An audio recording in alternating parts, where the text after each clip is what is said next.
Welcome to the Cosmetic Podcast. This podcast amplifies the topics you want to hear about. Cosmetic means being a person or thing that gives rise to a phenomenon that is dynamic or energizing. Globally minded and locally focused. I'm Keith Fenson. And I'm Rodrigo Ross. So today we're talking about Watch Out Now. For those of y'all who don't know, just J. Anthony Brown. And so he does it better, but that was pretty funny. Well, he's J. Anthony Brown. It was pretty funny. Yeah. So what does it mean to have swag? Swag. And why is it important? It is very important. Do you think you have swag? Well, you can't answer that about yourself. You can absolutely answer that about yourself. Well, I think I got a little bit. That's what people tell me. Oh, who are people? Okay, well, let's talk about leadership. So we're going to revisit that question. Yeah, because swag is, a lot of people think swag is external, and it's not always. It's so not. Tell us a little bit about swag. So swag, right? So if we lean back into history, the word gravitas, right, is the predecessor to the word swag. And it means being a deep thinker and having this presence and creating this awe in this environment when you're in a space. Now, moving to nowadays, the young folks call it drip. When you got drip. You know, I tried to look up drip. Now help me out. Help me out. Tell me about drip. So drip is the new derivative of swag. Like, it's your presence is on point, your clothing is on point, your style is on point, people listen to you, you're an influencer, you got drip. Okay. I got drip. You got drip? Oh, I'm drippy. All right. Is that a thing, drippy? I don't know. Apparently, I don't have drip if I have to ask that You're question. introducing me to drip, right? There you go. And so now some may call this executive presence. Yes. Yeah. So that's the leadership development, right, term, executive presence. So as you all hear us talk about in this podcast today on, Watch Out Now, it's going to be executive presence, drip, gravitas, anything else we want to put in there? Swag. Okay, so all of that combined all means kind of the same thing. Yes. Depending on where you are in your way of life and your terminology, you will identify with one of those terms. Yes. So, executive presence. Executive. So, to me, part of when we think about executive presence, it's about being very authentic. It's the alignment of the head, your mouth, your heart, your feet, all of that right there just aligns together, and people understand and they know where you're coming from. It's not just about I dress so good and so therefore I have swag. Right. Swag is deeper than just your external look and your appearance. Your hair is done just right all the time. You got that way of walking. When you walk down the hall, it just seems like you're sliding on ice the whole time. Oh, good. Sliding on. That's a part of executive presence, sliding down a hall? It's the presence. Oh, okay. Some people identify just that external piece of that. Yes. But again, it is way more than that. It is way more than that. Like, so executive presence or swag or drip, right? Or gravitas is this whole idea that you can sway a space, right? Have you ever heard of someone that can come into a room and not say a word, but everyone in a room knows that person is there? And they don't come in trying to take over the space. They don't come in trying to, bring all the attention, but it's just something about them that makes people want to say, I wouldn't mind hearing what they have to say or hearing their thoughts on something, or if there was a conflict or an emergency, I'd listen to that person. I'd feel like, they would be someone that I could follow. Like, it's the marriage of that outward stuff that's intentional, but some inward, right? Something that's internal. So when that person comes in that space right there, it's not so much of people always coming to that person, but this person, because of their presence, because of their influence, they're making their way around to everybody because they have this way about them to making people feel like it is just them one-on-one, and it's not like this person and hundreds of other people that may be in the room. And it's not staged, right? It's not put on. Nope. It doesn't feel like it's a performance, because there are definitely some people who can come into the space and they're going to make sure that that they are in the space, but that feels more like a performance. Someone with that executive presence or gravitas or swagger, they come into the space and they're okay with being to the side. They don't want to grab all all the attention. They don't want to change the feel of the room. But inevitably, you always know when they're there. Right. And this person is they're consistent with what they say and what they do also. And they're not, like you said, trying to create this front that that they may have. So how does a person know? You want me to tell you how they know if they have? Please. Swag, right? If they have it. Couple of things. When you don't bother faking it, right? When you come into a space and it's like, I'm not faking it. This is who I am. I'm okay with that. Some days I use good English. Some days not so much. But you're never going to wonder what I'm thinking. You don't bother faking it, right? I am who I am. You're your authentic self. Who you are with CEOs is the same person you are with community folks, with business folks. You are who you are, right? Another thing, you are not starving for validation, right? So there are some people who they just want people to just always give them these accolades, right? And they just everything they do is for someone else to say, "Oh, bravo, bravo, you're amazing."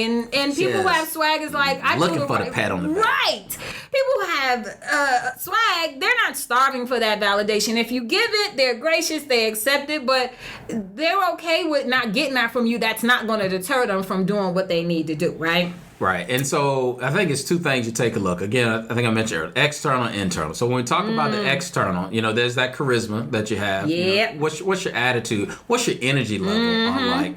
And then there's communication. And so are you actively listening to people? So it's one thing to stare somebody in the face and then like, but you ain't hear the word that they said. So are you really listening? Do you do that to me sometimes?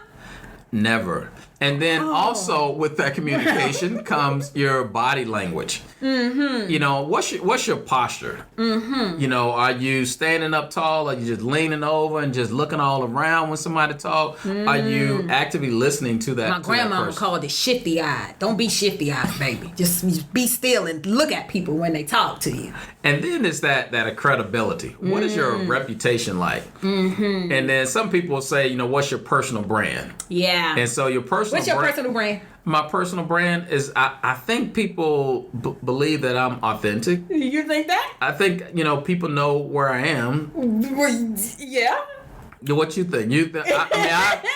I try to tell it like it is. Well, you nailed that part. Let's go ahead and call it thing. Because I always want people to know. That is, in fact, that is absolutely your personal brand. And so if you go into the parking lot and have that side conversation and you start talking about Keith, that ain't nothing new. That's just Keith.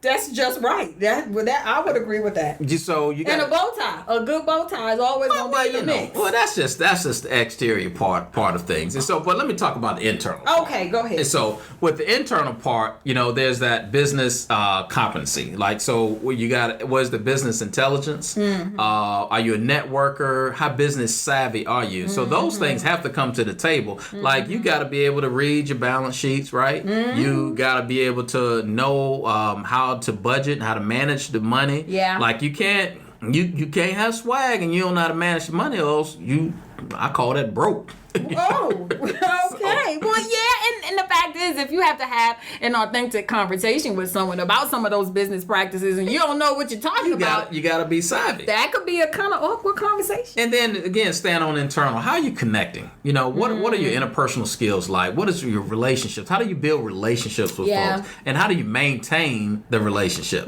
So we can build them all day. We call this quote unquote networking. Let me go here. Hey, can I have your business card? I'm in a love-hate relationship with that whole concept. Yeah, because you can collect all the business cards today. You know what? Because nowadays you only need a business card. You don't. I rolled up on someone who's a couple of years younger than me. And, I was, hey, can you take my business card? I pulled out this piece of paper. And so he took it and he looked at me like, That's cute. And he pulled out his phone and said, can you scan this with the QR code? I was like, all right, man, you on a whole other level right now. And so, you're like, dang, you didn't have to do me like that. But the new trick, though, is that when you go into these networks, don't take business cards with you. Like, pull out your phone. That way you're locked in. You got somebody's cell phone and you don't have to worry about trying to get around the secretary. So I'm going to give you a cheat code. Okay. When you're in these spaces, if you turned on your LinkedIn and you go in your settings, there there is a setting where you can find people around you, and everyone that's around you who has that same, they turned on their thing, if they have a LinkedIn profile, you'll see everyone in the room. All you do is just go down the line and be like, oh, connect. Like that. I heard about that, but I haven't tried that one out yet. It is a wonderful thing. Like at the next, whenever we can all get together as human beings again, right? The next thing we should do is make sure that we tell people, turn on your LinkedIn settings, find friends, and everyone who has a LinkedIn profile that turned their, hey, I'm here kind of thing on. You think that can work through Zoom calls? I don't think it. Oh, okay. You can. No. So the last thing on the internal process is that confidence. And so what is your emotional intelligence? So, there is this theory out there that IQ, your intelligence, right? It is what it is. You are born with the ability to know as much as you're going to learn in your life. But EQ, your emotional intelligence, actually can be raised. Like you can raise your EQ even if you can't raise your IQ. That's interesting. You can learn these things. Like you can understand how interpersonal skills play into your executive presence. You can understand how relationships build into your leadership skills. You can develop those things even when you can't increase, because your IQ is what your IQ is. You're just gonna be as smart as you're gonna be. Well, so you've reached your peak. That felt a little shady. I don't know. Now, I have. I'm gonna tell you. On which one, IQ or EQ? I'm gonna tell you who I think has some swag. Here we go. You better name me first.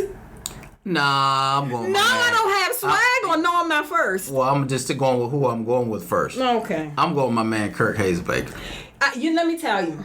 Now, some people may think, well, they saying that because they have to. Well, yeah, that's true. However, that doesn't make it any less true. Yeah. Like, this man has the ability to just come in. He doesn't clamor for your attention. He is okay if you're not groveling at his feet, but you always notice when he's in a space, he always makes decisions with the human capital aspect, right? First, like every decision, every business decision, he takes this human value proposition first. And his sock game. Man, listen. Sock game is on. For those of you all who don't know Kirk Hazelbaker, Kirk Hazelbaker is the CEO, president of the YMCA of Metropolitan Dallas. Best sock game ever. Best sock game ever. He laid it out there at one of our recent all-staff meetings there and just really shut it down. We were supposed to have a contest. Right. But Kirk showed his socks first, and everybody else dropped out the contest. There you go. Because that's how fantastic the socks were. Is there somebody that you would say that has swag? Someone that has swag. Besides me? Yes, besides you. I'm trying to get you to come with me here and say I have swag. Well, if you have to say that you have swag... Do you really? Don't get philosophical. Let's talk about who I think. You know who I think has swag? Who's that? Dave Brown, president and CEO of the Capital YMCA in New York. Yeah. Because he's just a laid-back kind of dude. Like, he seems...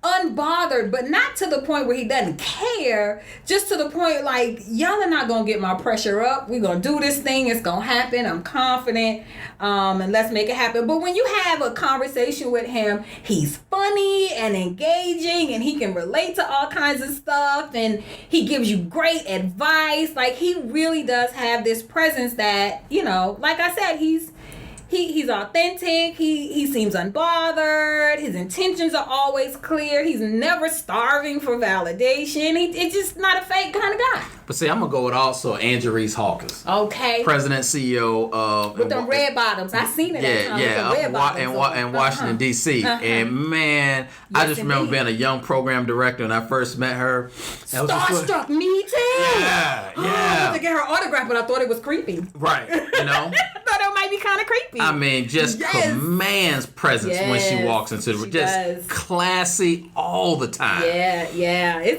There's so many guys. There's so many that I can think of. Steve Ives down in Houston. If we're talking about why professionals. Jamie Brunning out in San Francisco. Loria Yaden, the new CEO in Seattle. Oh, she gives me life. Monique Parsons. And it's just so... Kevin Bolding. Yeah. The CEO in Kevin Pittsburgh. always, Kevin walks into this like command. He's just, and he also looks like the guy off Greenleaf, the pastor off Greenleaf. I really thought that's who it was when I first met him. So you think Pastor Greenleaf. Okay. That's what I called him. Okay. He looks at me sideways, but it is what it is. So there's that. I mean, you have all these people out here in the YMCA world that I think just really commands, presence out there. Yeah. In our workplace, I mean, we have many people that we look to have this swag or have this drip, have this executive presence. And I mean, it's really important. But again, what we got to realize is that it is not just your external look, the way you appear. Just because you dress up nice, and you keep your hair nice, like you got to have a whole package. I mean, can you go into the boardroom and be able to communicate with volunteers? Right. Can you sit down and talk with the CFO about your finances of your operation? I mean, you got to be able to communicate with all levels of folks. Yeah, can you hold your ground in the tough decisions, right? Can everyone look back and while they may not necessarily agree with everything you do, they always can say that it comes from a place of integrity. Right. And that's where the emotional intelligence comes into play also. Like can you the tough conversation is you fussing and whining, or you just sitting down and having a tough conversation? Are you asking me that? Huh? Are you what? Were you just asking me? What? Fussing and whining. No one that listens to us thinks that you whine. That was so fake. Wow. But I love this concept. Thank you for the introduction of the word drip. I think welcome. I may start using that a little bit. Go ask your son. Go when you next time you talk to your son, say, son, let's talk about my drip. He's going to be impressed. Drip. Go ahead and send my thank you gift. Okay. Well, thank you all for listening to Cause and Edit, where our conversations are globally minded and locally focused. Give us your feedback or talk about some of the leaders you think have swag at ymcadallas.org/cosmetic. And as always, stay dynamic, stay energized, stay cosmetic.